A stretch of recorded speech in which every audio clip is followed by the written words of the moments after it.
Welcome to First Strike here on VSiN. I'm your host, Dave Ross. For the next hour, going to break down UFC 295, not one, but two title bouts on this one. The return of Jiri Prochazka against Alex Pereira. And then we've got Sergei Pavlovich against Tom Aspinall for the interim heavyweight championship. What a card. Going to catch up with Lou Finocchiaro momentarily, Jordan Sherwood, Dan Vreeland, and Reed Kuhn. But let's look back to what we saw last week in Brazil, where the Brazilian Jailton Almeida, who's moved up into the top 10 in the newly released heavyweight rankings to number 7 today.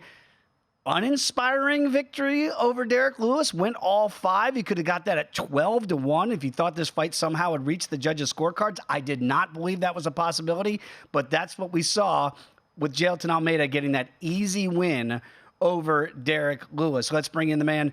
You know him as Gamblu on X. He is also the host of the About Business podcast, the one and only Lou Finocchiaro. Lou, very quickly, I cannot believe Almeida could not finish Derek Lewis. How surprised were you by that? Well, Almeida was 235 pounds and Derek Lewis was 275 pounds. So there was a huge size thing there. He controlled him. He dominated him. Lewis never had Almeida in trouble. I know we want to see, bloodthirsty finishes and such. Sometimes you just don't get them. And I think Almeida's size might be a factor as he tries to ascend in this big heavyweight division. It's going to be fascinating to handicap his fights going forward as he moves up the heavyweight ranks. We're going to get and start right there with this heavyweight interim championship that we have Saturday night in New York City, Madison Square Garden. Could be the most electric card that we've got. And it's Sergei Pavlovich against Tom Aspinall. Of course, this was supposed to be Stipe Miocic against John Jones. That fight has been scrapped until next year at the earliest. And now Pavlovich was the standby, right? He was the fill-in guy. So he was already going to be there regardless, training for this against Tom Aspinall, who's taking this on relatively short notice without a full camp. Does that factor into your handicap at all here, Lou? It absolutely factors into my handicapping. I don't know how others want to approach it, but it's just like the Volkanovski thing. I mean, yeah, his mind is there. They're competitors. They're fighters. They're never that far away from the game. But Aspinall has to be downgraded to an extent because he's not had a full camp. At least I have to. Pavlovich has had the full camp. Now, when we dissect each guy, the fact that they've all finished all their opponents and Pavlovich hasn't had to fight that far. I mean, I'll even go as far as to say in a recent interview, Aspinall's walking backwards talking about his knee still. Let's not forget that in his biggest test against Curtis Blades, he blew a knee. Now, that's only a year plus ago, but he's in there again with another big, huge, structured, aggressive Russian bomb. And so there's a lot of moving parts to this fight. And I can't quite tell you now what I think in firm basis, nor do I think I'm going to be able to on Friday. I think I'm going to fish in other waters. There's just a lot of unknown here, Dave. It is. And one thing we do know is Pavlovich does have a 6-inch reach advantage. That is not to be discredited as well for two big heavyweights pushing 260 here when we get in the octagon. Very quickly, we are getting totals populating now. And this one fascinates me right from the jump. This total 5-round potential, obviously for an interim belt, is at 1.5. And look at the plus money you can get if you think this fight goes 7.5 or more minutes. And again, didn't think it was likely last week in Brazil. Here we go again with Pavlovich and Aspinall, plus $1.75. I know these are first-round fighters, but Lou, is there any feeling out process we might be able to look into for this one? Well, I'm just seeing these numbers right now. I've been looking at Bet Online where it was 1.5 minus 215. Yeah, okay. So I have a hard time thinking this fight goes under 1.5.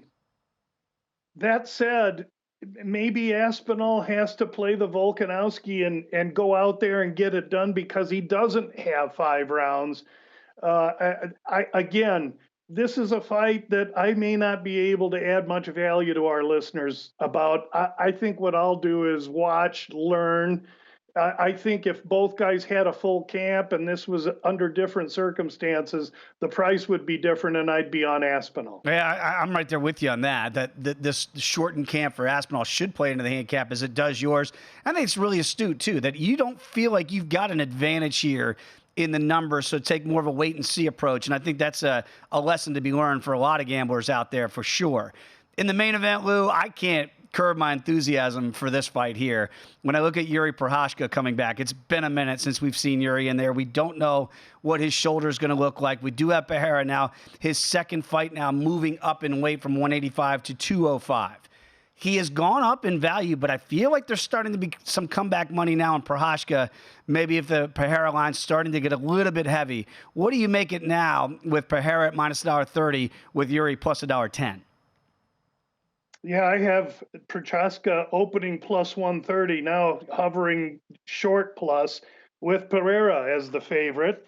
That's exactly what I'm seeing on your screen here.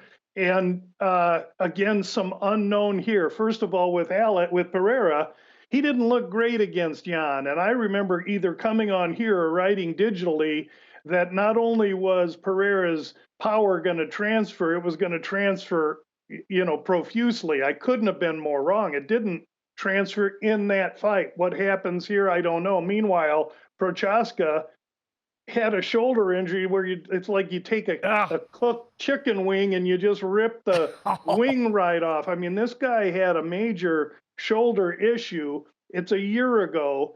So now both guys are back. They're both back 100%. I have to regard Pereira maybe more precision, not as much power, even though he's a powerful guy. Maybe the guy that's going to need to take more time. I view Prochaska as the more powerful athlete here. He's surely the more legitimate light heavyweight. That said, he's only got 3 UFC fights. So another fight where there's a lot of to learn, a lot of unknown. And between that main and co-main, Dave, I may not spend a lot of my budget. I think I'll be looking to a lot of spots elsewhere on the card where I could set my watch on a handicap as opposed to the unknown. And this one also, by the way, potentially 5-round in the main event here, 1.5 right now, juiced to the over here, minus $1.45. So I'm with you. A lot of question marks around this co-main and the main event. I do want to get to one of your plays that I know you've got a good lean on, and that would be Benoit Saint Denis against Matt the Steamroller Frevola as a sizable dog here. Frevola coming in here plus $1.90. He's surprised before. Will he surprise Denis here? He's going to sure try. I mean, if we remember those old, back when in the day, we would watch these outdoor movies where the 2 male rams were on the side of the mountain and they'd line up and slam into each other. When they ring the bell to this fight, that's what these two guys are going to do. Neither guy knows how to take a step back. Frevola has knocked out his last 3 opponents, and he comes in not only with his backyard. I mean, he trains with Sarah Weidman in Long Island, so he's in front of his peeps with a couple other fighters from his gym on this card.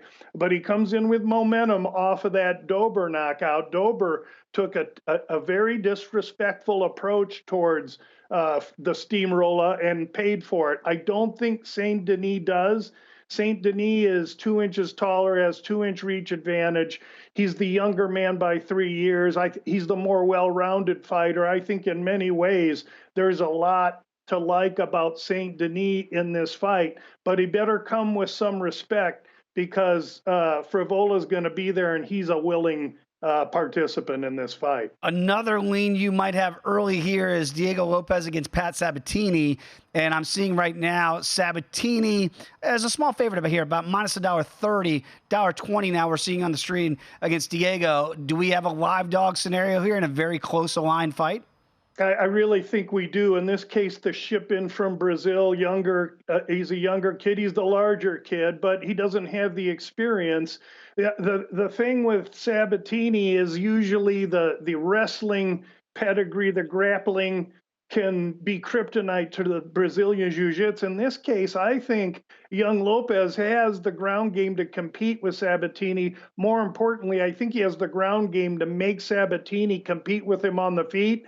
And Sabatini is not a fluid striker, nor is he very deft with his defense. And I think that's where there's great advantage for the young Brazilian. And as an underdog, or even I'm seeing plus 100, I think that number's starting to go away, that dog price on Lopez. So take it while you can get it. Got about 90 seconds to go. Tell the people about the sneak teep that you're giving out every week in the About Business podcast. So many great podcasters are recapping fights. I wanted to do something different. And what this basically is an opening line report. We break every Monday, and it really helps me prepare for this show as well, the About Business podcast down the line. Do you want to give out one of those sneaks right now? Or do you want, it's up to you, Lou. We can drive that traffic towards you to get that sneak. I don't hold anything back. I have Saint Denis in a parlay already, and Lopez was released on the sneak teep. That's why it's released here. I'm not that guy that can give 27 different picks. I'm not smart enough to remember them all. So you guys get as good as the sneak teep gets. And it's Diego Lopez. Last week, it was Angela Hill. So hopefully our look early continues to be accurate. Angela Hill at plus money, cash that ticket for sure. Great performance from her down in Brazil. Lou, appreciate it as always, my friend. Cannot wait for UFC 295. Everybody check him out on X at Gamblou and check out the Bout Business podcast. When we come back, we're going to the great city of Chicago next to catch up with the one and only Jordan Sherwood. Come on back. It is First Strike here on VSiN.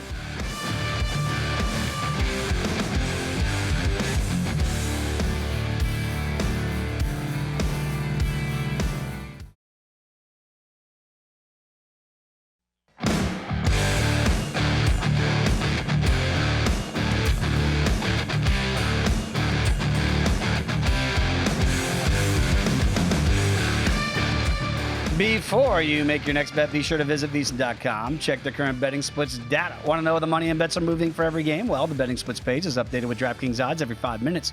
You can see the changes in all the action. Find out where the public is betting based on the number of tickets, where the money doesn't match the public opinion.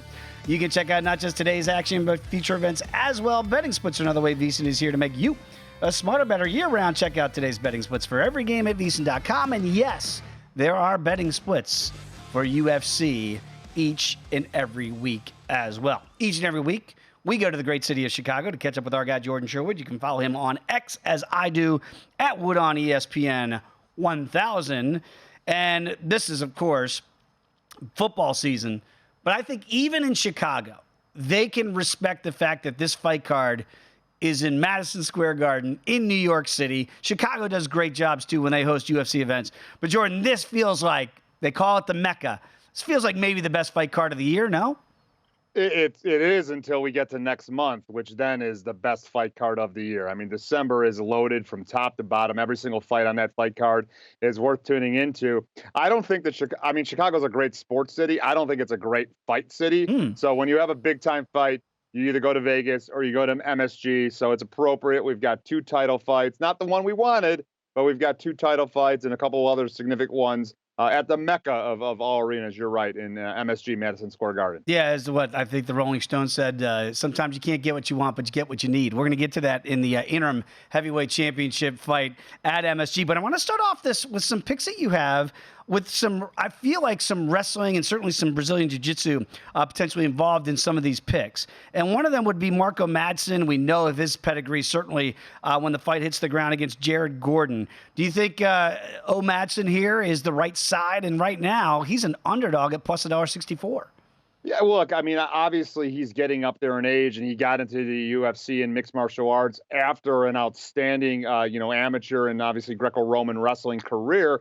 But he's still got one skill set that is very difficult to deal with, a pressure and top game that are extremely hard. And albeit that Jared Gordon, look, is well-versed, and especially with ability to keep the fight standing, I just worry that the constant pressure that Marco Madsen brings, his cardio advantage that we've seen really prevail over guys like Clay Guida and Austin Hubbard and from Hell Pichel, I think are going to be a factor. Plus, I'm still concerned about Jared Gordon and him, the post clashing of heads that he had with Bobby Green. That worries me to some extent. So while we have a matchup where, Gordon's going to have the advantage on the feet, he's obviously a more well-rounded mixed martial artist. But in my mind, at plus money with Marco Madsen having a distinct advantage in the grappling game, I'm going to side with the underdog here, always curry favor with the underdog here, that he's going to be able to control Gordon for 2 rounds and get his hand raised. And again, when you've got a 4-inch reach disadvantage like Gordon does, it tells you got to get close, and this is not the right guy that you want to be close to, correct? Exactly not. Exactly not. So Gordon's going to have difficulty with that. Gordon, look, he has struggled a little bit. The no contest with Bobby Green, but outside of that, 2 of his last 3 fights have been losses. Again, he's been solid. He's a solid all-around fighter. I just like the advantage that Marco Madsen has, being able to get the fight to the ground when he wants. And again, just carry out a decision. Yeah, and there it is. The decision prop, by the way, is not that much heavier. It's only plus $1.85 when you're already getting plus $1.64. So I think you've already proven that is clearly his best way to victory. Wrestling, get the fight down to the ground, get that top control that you alluded to, and then get a favorable judge's decision. I don't know with the former champion that we're going to have here, Jessica Andrade against Mackenzie Dern, that it's going to go to the cards. We've got 2 finishers, but they finish different ways here in this potential 3-round matchup here. When you look at Andrade, and she right now is the betting underdog at plus $1.64. Mackenzie now, pretty good, I'd say, comeback second stage, post having a child coming back into the fight game. She's a $2 betting favorite. Should she be this big a favorite against the former champ? I think that the odds makers know what's going to happen in this fight. And yeah, I think you look at the pedigree, Andrade has been in there with the best women in the world, multiple different weight classes. We know what she brings. She dirties up fight, has tremendous amounts of power. But what has plagued Jessica Andrade over the last couple of fights? It's when the fight gets to the ground, she has a distinct disadvantage. And Mackenzie Dern, we know that she has a distinct advantage when the fight goes there. So I believe that, and most handicappers believe, that this fight at some point will get to the ground. Mackenzie Dern is not going to mess around with Andrade's power and drag her to the ground and control her and likely look for a submission. So you're right. I don't like Mackenzie Dern as a $2 favorite. I think that's a little bit high because of the advantage Andrade will have. So what do you have to do? You have to look for some value. And I think we know that Mackenzie Dern can get a submission and can get the victory that way. We've seen Andrade succumb to submissions in 2 of her last 3 fights, or 2 of her last 4 losses. So that's the value play I'm looking for. Mackenzie Dern hunting for a submission and getting one to showcase her skill set in Madison Square Garden. And I think that's a factor too. You got to remember, not often they get to fight in front of MSG in Madison Square Garden. These fighters realize the stage that they're on, and they want to perform. And I love where your head's at with that fight, because look at the under. Right now, for 2.5 rounds, potentially 3 rounds, juiced heavily to the under. So if it's going to be stopped, it's probably going to be Andrade KO, which is 4-1, or Dern submission plus $1.75. So you flip around that, laying $2 here and get plus $1.75. I love that look to the Mackenzie Dern side. If you're on the Dern side, like Jordan and I are here, I would play that way versus laying that $2 betting favorite here with Andrade. Diego Lopez against Pat Sabatini. Talked a little bit about this with Lou Finocchiaro. What are your thoughts here on Lopez? Really impressive so far in his young UFC debut. Yeah, I would like to let him know, Lopez, don't go to your Brazilian Jiu-Jitsu background. Don't fight off of your back, because Pat Sabatini is a good Brazilian Jiu-Jitsu practitioner himself, but also has showcased a very strong top game utilizing wrestling and grappling. But where does Lopez have the advantage, in my opinion? It's on the feet. The guy can thump. He has a lot of versatility to his strikes. And right now he's at plus money. And I think it has to do with the fact that Sabatini maybe has fought a little bit better, competition, been in the UFC obviously a little bit longer than Lopez. But I think at plus money right now, if Lopez has a smart game plan and keeps this fight standing, doesn't just rest on his laurels and go to his back, I think he's going to get, he's going to hit Sabatini with some power. He's going to change the direction of the fight. And I think at plus money, he's got value here on a Tuesday. I am fascinated by the main event. And again, we thought it was going to be John Jones against Stipe Miocic. It is not. And I'm not upset about it that we're going to get Prochazka here against Pereira as the main event to see who is the best right now in the world at 205 pounds. Prochazka was the champ, tore that pectoral, ugly shoulder injury, out for a full year. We know about Poatan and the power that he has, certainly in both hands. Is this a fight? I mean, it's right now, the total is 1.5. So right there, we are expecting this thing to be done sooner rather than later. How much does the layoff worry you for Prochazka, or does it? It worries me a ton. It worries me a ton for Prochazka because of, jumping right back in there with a former champion, albeit in a different weight class, but a guy that we know can carry power from 185 to 205. And what we know about Prochazka, he's a guy that gets hit and gets hit a lot. And, look, there's only so much toughness that one can rely on to win fights. And he went 5-round of war with Glover Teixeira. Mm-hmm. We loved that fight. We know what he did in Ryzen. Like, he was impressive there, but also suffered a knockout or two, in that promotion. And I just worry about the leaky defense against a guy that's a Yeah, I hear you, Jordan. I think the feed cut out there, but yes. By the way, under the tutelage of Glover Teixeira, that's going to certainly help in my handicap of this fight as well. Okay, so under the tutelage for Pereira, that's going to help your handicap of going with Alex in this one? Yes, correct. I just think, again, he was shadowing Glover in his preparation for the fight against Jiri Prochazka. And I think one and the same. Now you've had 16 weeks if you combine two weight, camps to prepare for this fight. That's why I think Alex Pereira is the right side of this fight. Even though I love both fighters, we're going to get a fantastic fight for as long as it lasts. I like Pereira to win the fight. Got about 90 seconds to go. I got to get your thoughts, too, on the co-main event here for the heavyweights with Sergei Pavlovich against Tom Aspinall. Aspinall, rather short notice, not a full camp for this one. Pavlovich was training to be the backup fighter for Jones and Stipe. What do you make of this clash here of the young guns in the heavyweight division? Yeah, I talked about it with you last week. I'm still concerned about Tom Aspinall and how quickly he returned to the octagon with the torn ACL. He looked great, obviously, against Tybura. He's a great boxer, good Brazilian jiu-jitsu. We have never seen Pavlovich have to use wrestling, and he might in this fight, but I think Pavlovich actually is the right side of this. At plus money or near a pick 'em, but I think there's value here. I think he gets the knockout, he gets the win, and he's your interim heavyweight champion of the world. Got me excited. Sound like a ring announcer with that. I love it. Jordan Sherwood, everybody, give him a follow at Wood on ESPN 1000 and the host of the unnamed MMA pod. Go Bears, Jordan. We'll catch up again next week. Bear down. Bear down. They've been down for a while. When we come back, going to go and ship up to Boston to catch up with our guy, Dan Vreeland, next. Get his thoughts on maybe some of the earlier fights of the evening as well. Come on back. It's First Strike here on VSiN.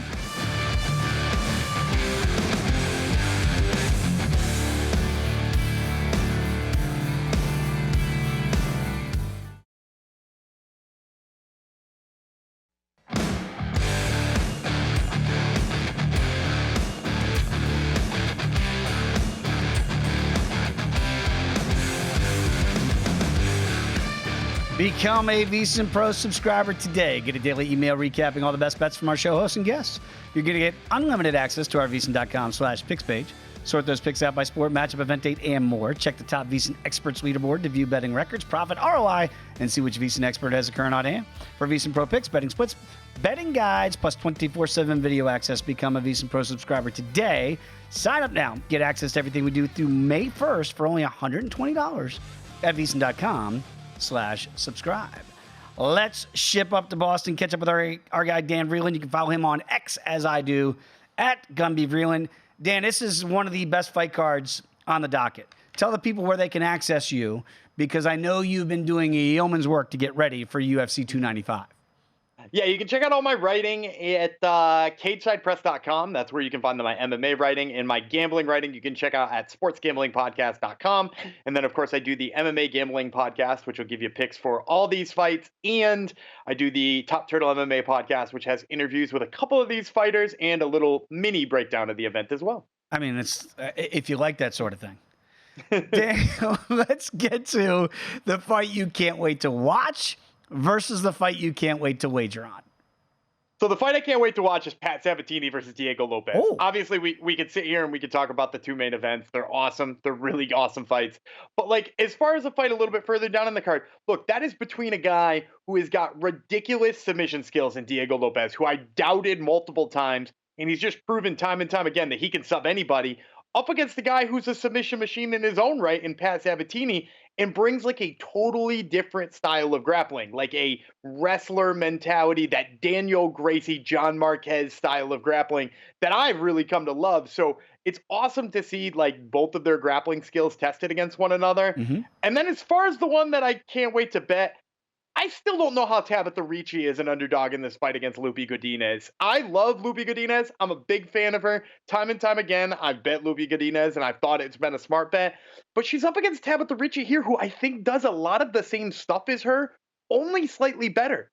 Right? Lupi has shown in fights that, yes, she is a good wrestler, except when somebody matches that physicality, when somebody matches that toughness. We saw it when she took a short notice going up in weight. We saw it against a little bit of a stronger opponent at strawweight.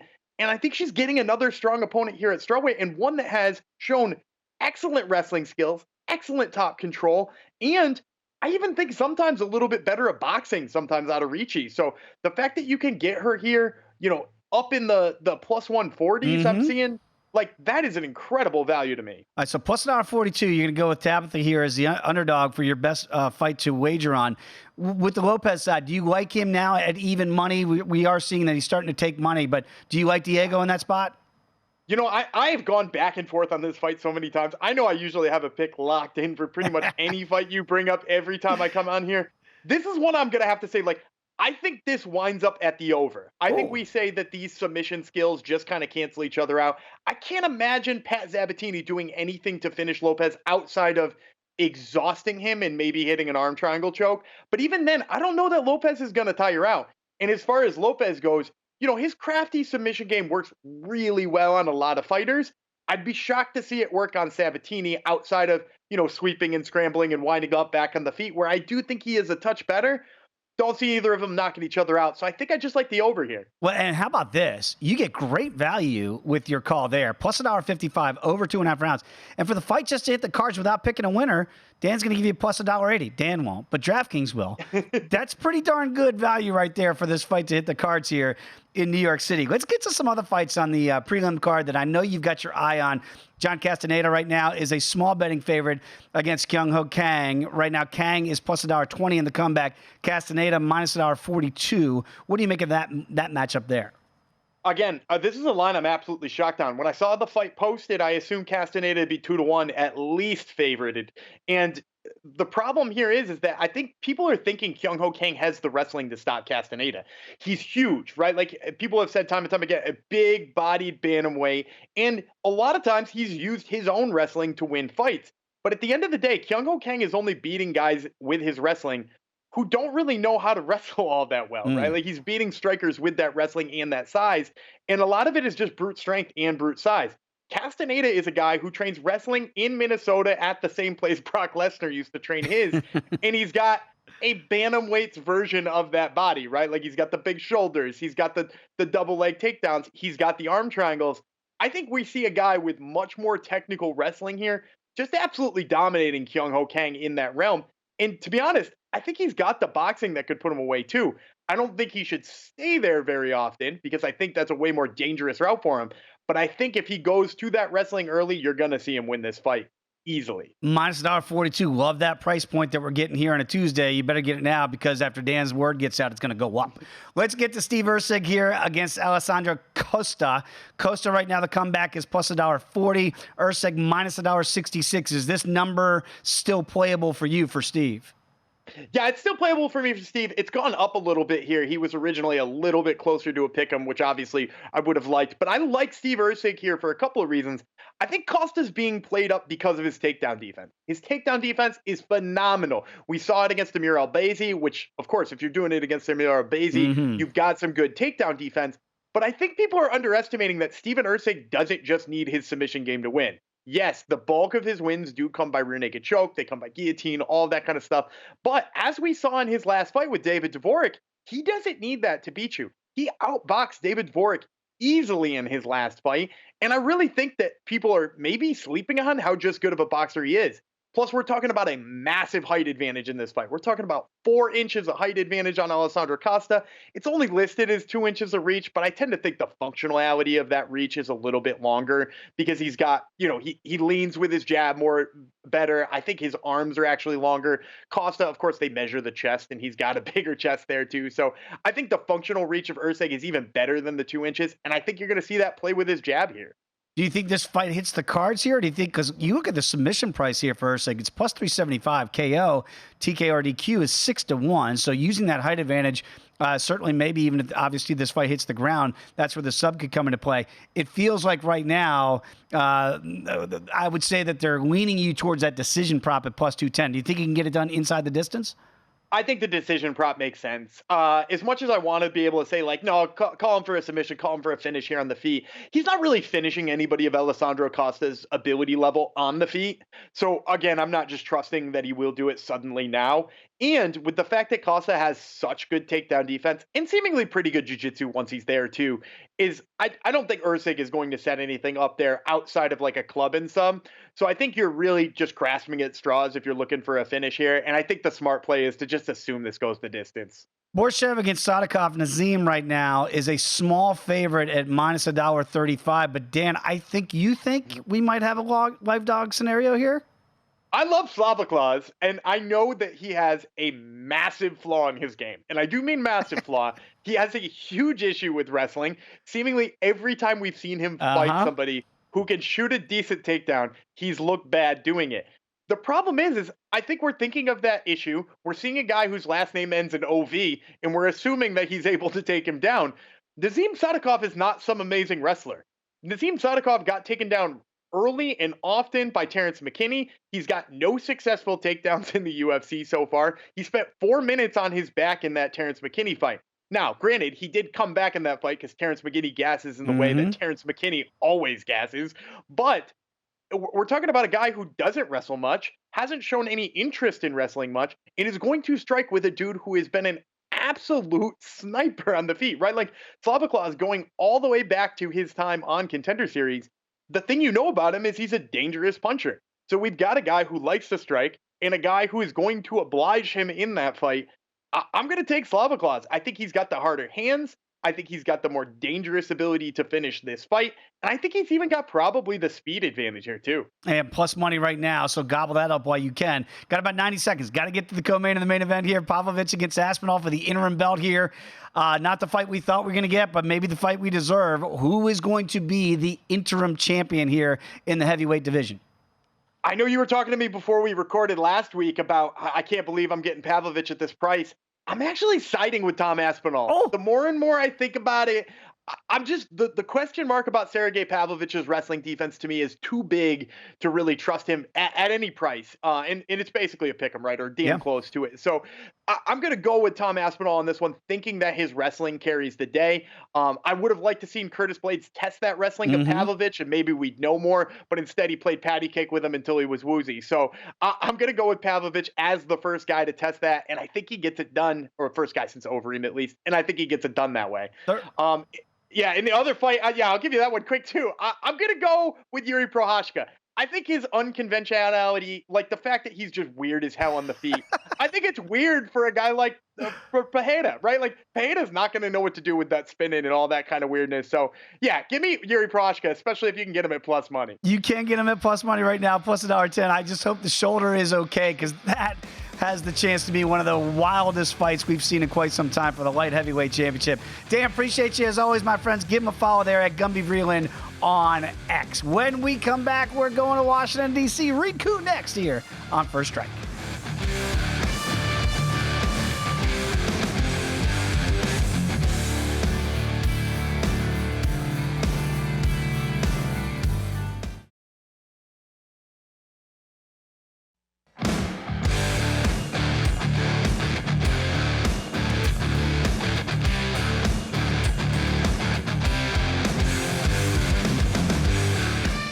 We continue our look to UFC 295. Dave Ross here at Circus Sportsbook in fabulous Las Vegas, going out to the nation's capital. Catch up with our guy, Reed Kuhn. You can follow him on X at Fightnomics. He is the author of a book of the same name. Reed, when we get to a big pay-per-view, as Britton Hess, our producer, and I were discussing in the break, That means it's menu time at the Kuhn household.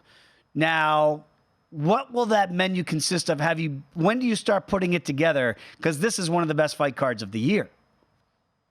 This is the second to last pay-per-view of the year. The final pay-per-view card is usually a dinner party, and I do like battles by round. I have like championship rounds and the prelims. We do like a white wine battle taste-off between California and France. Then we get into the red wines. And then there's a beer pong tournament that goes on during the pay-per-view card with a Golden Boot Award for whoever makes the most shots. So that's at the end of the year. That's not this Saturday. This Saturday, I think, is just for me. My wife's on call that night, so I think I might just be doing steak dinner for one or room service for her. We'll see. But I do like to stay in when the weather gets a little cooler, do some good home cooking, enjoy the fight card. I'm excited for Saturday. That sounds like the coolest event of the year. Britton Hess, I think we have to petition to take the show on the road for one of those. Or at least we got to get a camera, because that sounds amazing to me. Let's get to this fight card and see what the numbers and where they're leaning you here on a Tuesday as we look ahead to one of the more exciting fight cards that we've got on the docket. One of them is fascinating to me. It's Jared Gordon against Marco Madsen. We know what Madsen wants to do. Obviously, he wants to use that wrestling pedigree. Gordon wants to keep the fight standing, coming off the concussion, and we didn't know about it and kind of kept it under wraps. What are the numbers showing you here for the kind of wrestler versus striker matchup?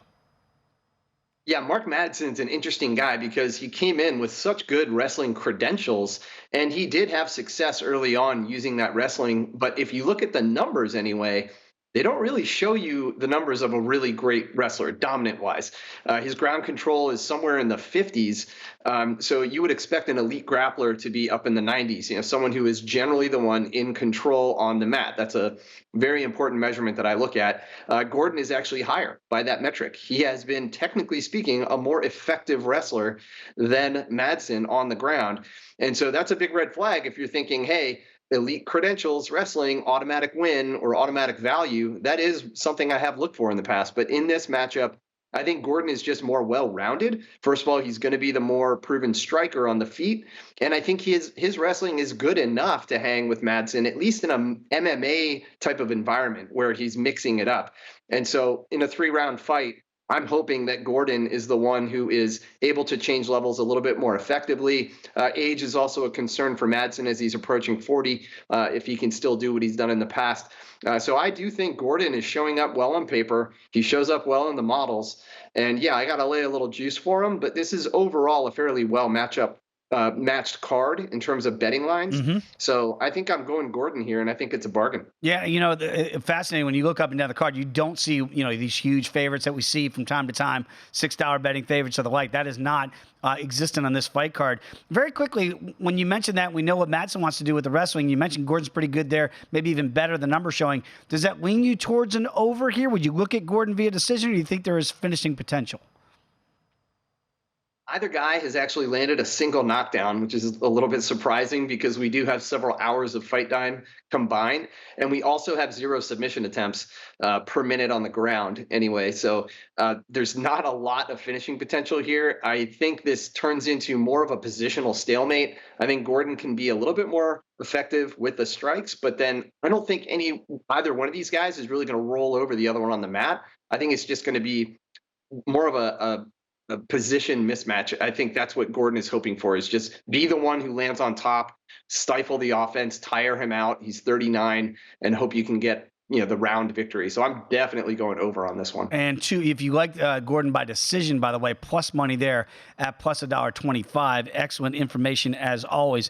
I'm fascinated by Mackenzie Dern 2.0, if you will. She seems much more aggressive when she's out there. She looks like a different woman now at 115 pounds against the former champ here and Jessica Andrade. And Father Time, as they say, is undefeated. What are the models showing you here? Is that a lean towards Dern with what her recent Mackenzie Dern looks like in her form versus the recent form of Jessica Andrade, which does not look as good as she did when she was the title holder? Yeah, it's interesting. If you line up career metrics, they're actually a little bit misleading. They might tell you that Andrade has the better ground game, which I don't really believe, and they might also tell you that Dern's striking is maybe better than it really is.